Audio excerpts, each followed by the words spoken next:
La brujería no se salvó de aparecer en el melodrama casero mexicano, donde la tenemos en distintas facetas. Es en los años 60 que hizo su aparición este género hasta entonces inexplorado en la pantalla chica. En la presente cápsula nos tomaremos la libertad de hacer un pequeño recorrido por algunas de estas producciones, con el objetivo de mostrar cuáles fueron algunas de estas historias y de qué forma se hace presente la magia negra en ellas, ya que son muy pocas las historias que se han dedicado al mundo de la sobrenatural en los primeros años de la televisión en México. Aunque claro está, sí hubo algunas que hicieron pequeños acercamientos, como El Rincón de los Prodigios, la primera en abordar el género de misterio. En palabras del director de escena Raúl Araiza, al público le agradan estos temas: el misterio, las cosas esotéricas, las brujas y las villanías por parte de los personajes que encarnan al demonio son atractivos. No se alejó mucho de la verdad, ya que los siguientes seriales televisivos fueron muy exitosos. Buscando responder a las preguntas: ¿cuáles son las telenovelas donde se trata la temática y de qué manera estas historias abordaron estos temas? El melodrama de terror solo tiene como objetivo entretener al público. Ese trabajo solo es un pequeño acercamiento a lo que es el tema, ya que fueron producidas en una época en que las costumbres en México eran tan diferentes, donde las telenovelas eran convencionales, es decir, una típica historia de amor. En el género rosa, o también conocido como Cenicienta, temas como estos no habían sido tan explorados por la ficción. A continuación haremos un recorrido por estas historias. Basta decir que este trabajo va dedicado a la memoria de la gran actriz Christiane Bach, quien falleciera mientras este trabajo de investigación se llevó a cabo. En gloria de Dios esté. Doña Macabra fue la primera en abordar el misterio, producida en 1963, con un libreto de Hugo Argüelles. Este melodrama no alcanzó a cultivar éxitos, ya que fue producido en una época en que estos temas no eran del total agrado para el público, razón por la que después de este fracaso tuvieron que volver a las tramas anteriores, es decir, las telenovelas convencionales o género Cenicienta. Doña Macabra fue producida y dirigida por Ernesto Alonso, quien se dio el lujo de interrumpirla por diferencias que sostuvo con el escritor. Productor y guionista tuvieron muchas diferencias por la trama que gira alrededor de los personajes de la historia, por lo que el productor intentó meter su cuchara para hacerle cambios al libreto. El humor negro viene de las protagonistas, dos ancianas que son medio brujas, quienes son asediadas por un ambicioso pariente político, un hombre que estaba convencido de que ellas escondían un tesoro en su casa. Esta historia fue grabada en exteriores para darle un mayor realismo a algunas escenas.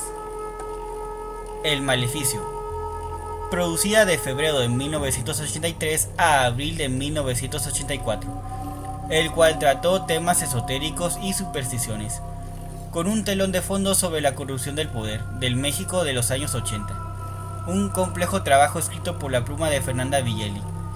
En su tesis, Saúl Salgado Salgado menciona que de esta telenovela no se puede aprender ni captar en qué realidad se sitúan, pues al tratar el tema de ciencias ocultas es algo desconocido, y quizá por eso el morbo de la gente y la atracción hacia esta telenovela, que más bien debería llamarse Clases de Magia Blanca y Negra con una gotita de amor.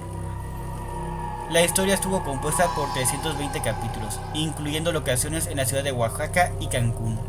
Su fondo musical fue escrito por Felipe Gil y se encuentra en la voz de Norma Herrera.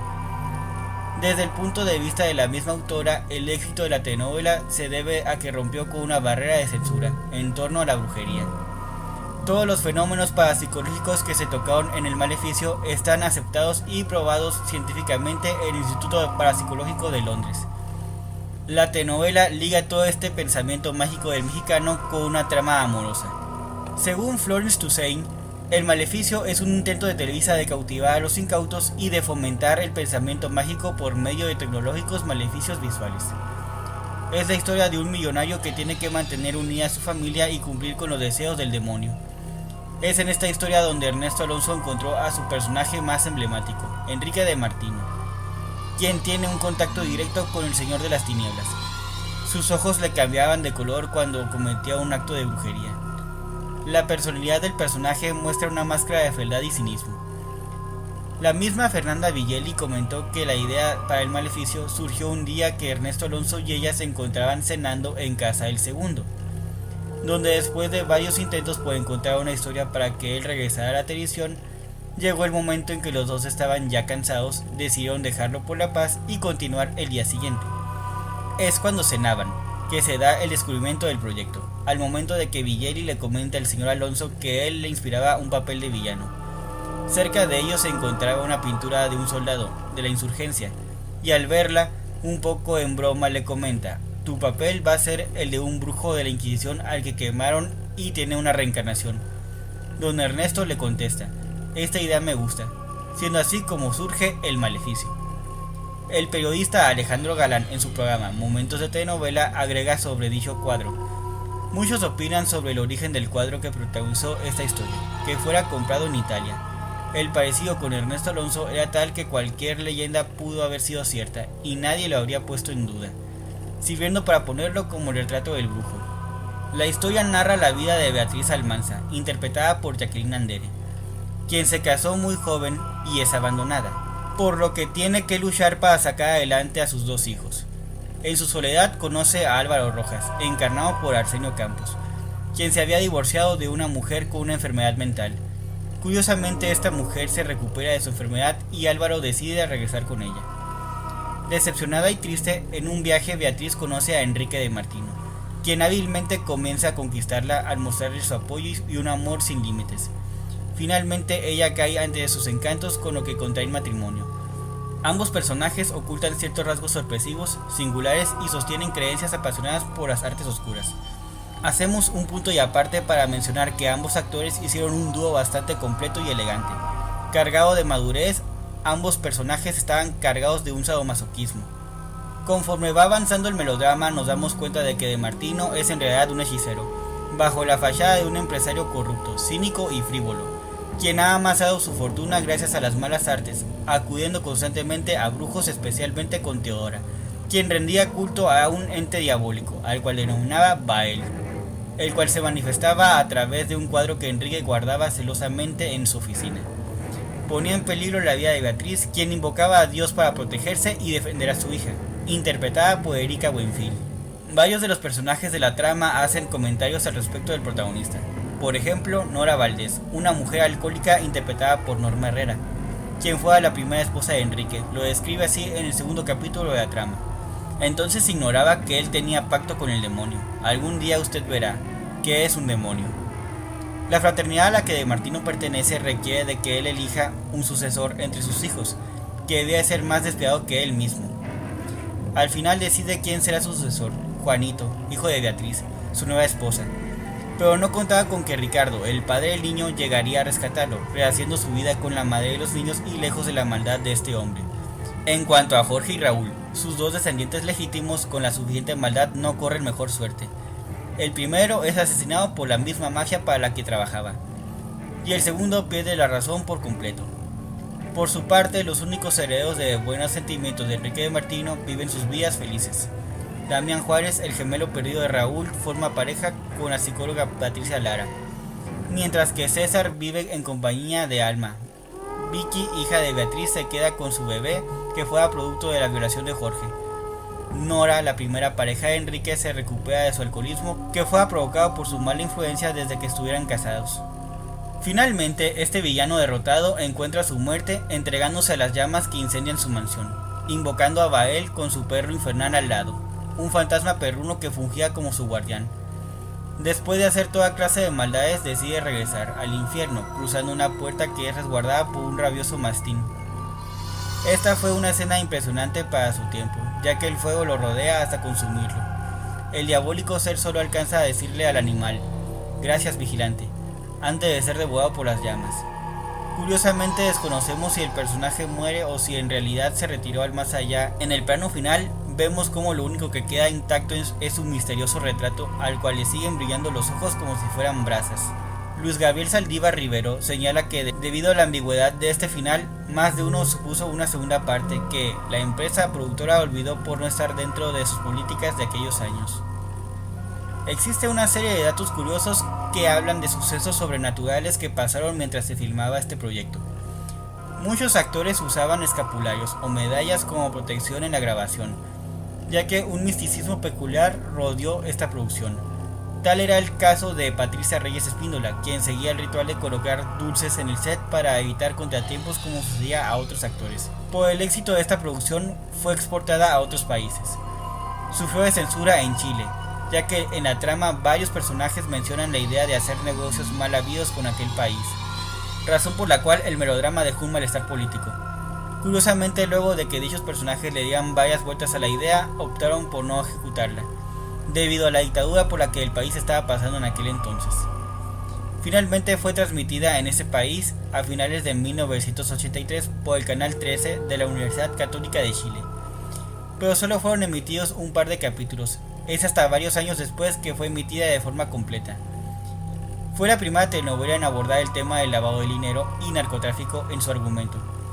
Hubo escenas que fueron grabadas en Puerto Rico, donde varios miembros de la producción fue testigo de cómo los narcos recogían la droga, la transportaban y eran perseguidos por la policía, de donde decidieron que el personaje de Martino tuviera varios negocios ilícitos, pero que su fuerte sería el lavado de dinero.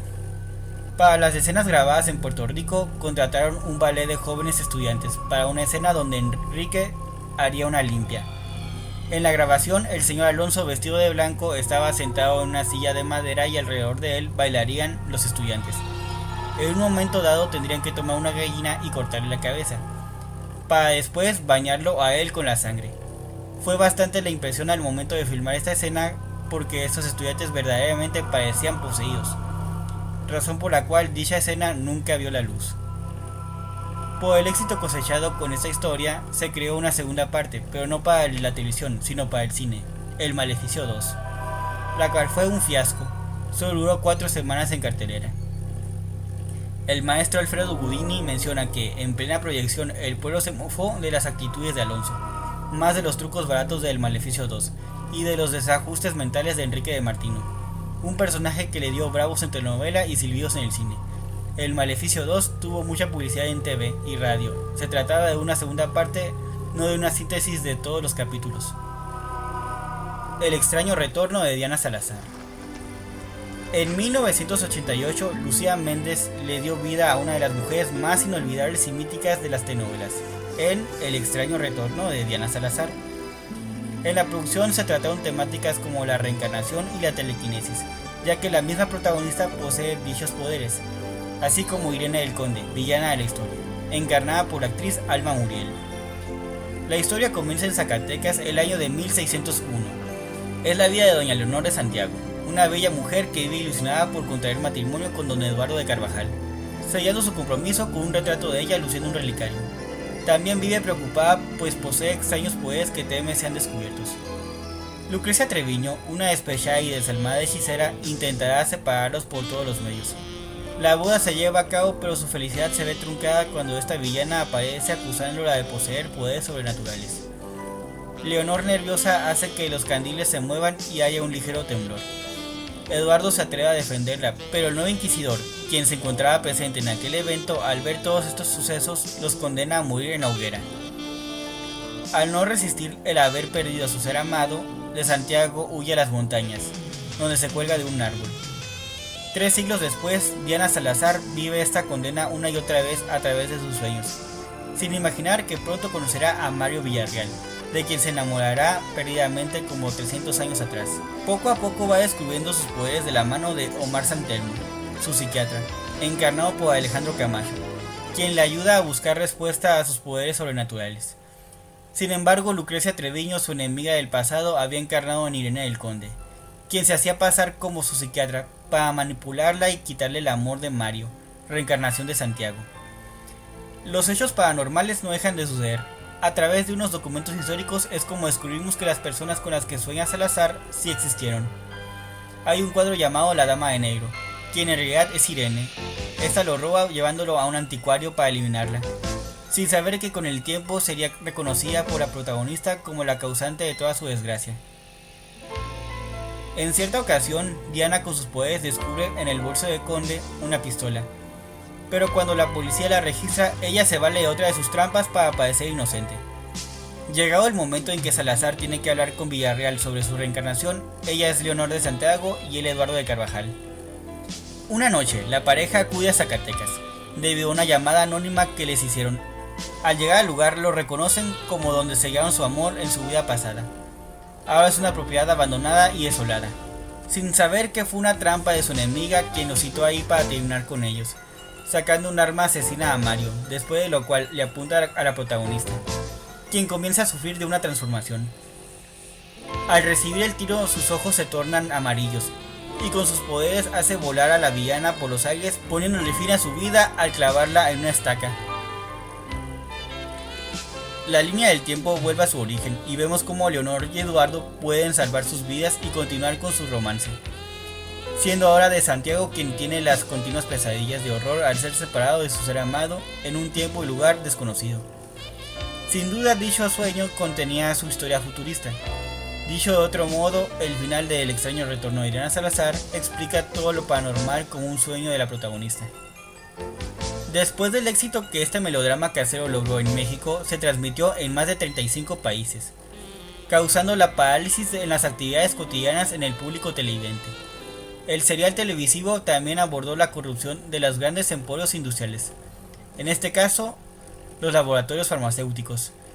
Involucraba la química farmacéutica por medio de una posesión satánica.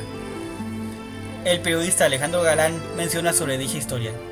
Aquí los poderes de Diana fueron determinantes para darle éxito a esta telenovela, que nos sorprendía capítulo a capítulo, con un poco de descubrimiento de esos poderes que ni ella misma conocía, cómo le afectaban en su vida.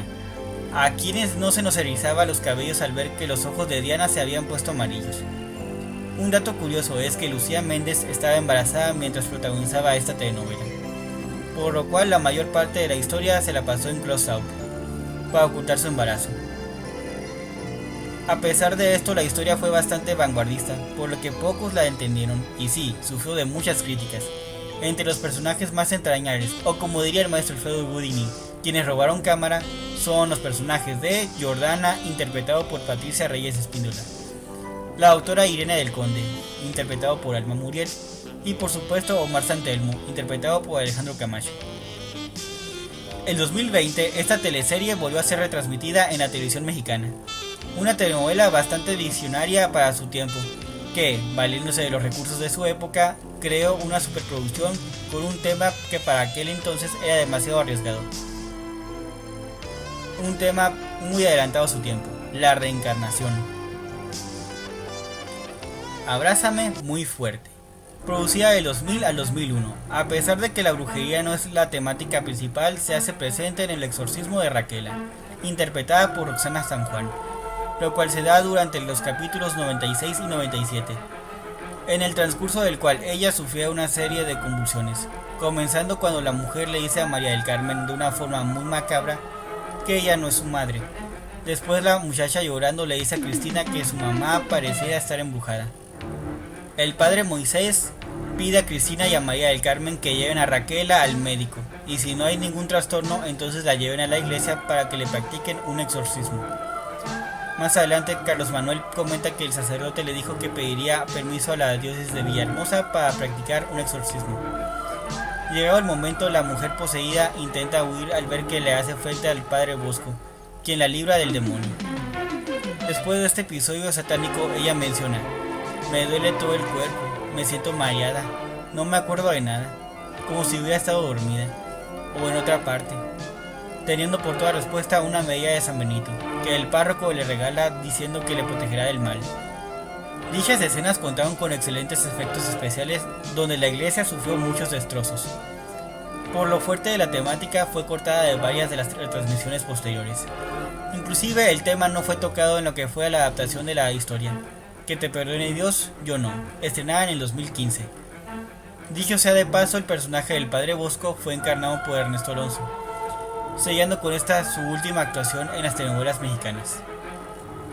La Chacala, telenovela de la cadena TV Azteca, producida en 1997, bajo la pluma de Eric Bond, protagonizada por Christian Bach y Jorge Rivero, con la participación antagónica de Julia Marichal como Dominga, Cuenta la vida de un par de gemelas donde una de ellas es el mismo demonio, quedando enaltecidas las fuerzas del mal en estas tramas.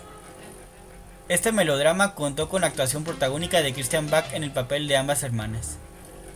La historia comienza en la hacienda de un pueblo perdido por la Ciudad de México, donde Javier, el dueño, sin querer asesina al hijo de la bruja.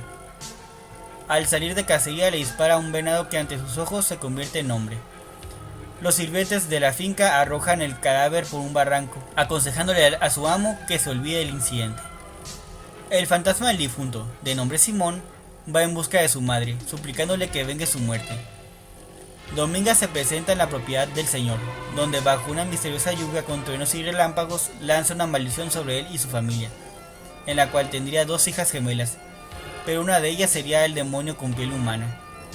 Delia, la esposa del señor, sin conocer estos hechos, se siente intranquila. Al momento de parir, da a luz a una hermosa niña, dándole alivio al padre, pero horas después nace otra pequeña, muriendo la madre desangrada. Las niñas idénticas fueron separadas desde su nacimiento, ya que el embrujo se cumpliría si las dos permanecían juntas. Al crecer, la fuerza de sangre une a las dos. Las gemelas poseen personalidades muy distintas. Hilda es una doctora independiente que vive en la ciudad.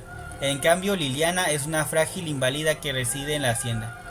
En una de ellas habita la Chacala, que pronto hará su aparición destrozando la vida de quienes la rodean. La historia fue muy bien aceptada, ya que se atrevió a tocar de forma más profunda temas como la brujería, las posesiones, el satanismo y el empleo de la sangre para realizar trabajos negativos. Pero también fue criticada por los efectos especiales, que según dicen eran muy falsos, pero no obstante hubo a quienes les causó impacto a primera vista, por escenas como la inundación del pueblo. El final es muy recordado por ser muy engorroso, ya que comienza cuando una televisión se enciende por sí sola en un noticiario donde el reportero dice que la Chacala se salvó. Después se apaga, asustando a Hilda. De pronto las manos de Liliana salen de la pantalla estrangulándola. Oímos un corte, resultando que todo fue una grabación, una historia dentro de otra, donde Christian Bach es la protagonista. Y en su camerino aparece una mujer misteriosa, vestida de negro, encarnada por Angélica Aragón, que habla con ella dándose el rompimiento de la cuarta pared. Le menciona a Bach que la admira y quiere saber cómo fue para ella personificar al diablo. Le responde que fue interesante, pero realmente no cree en esas cosas.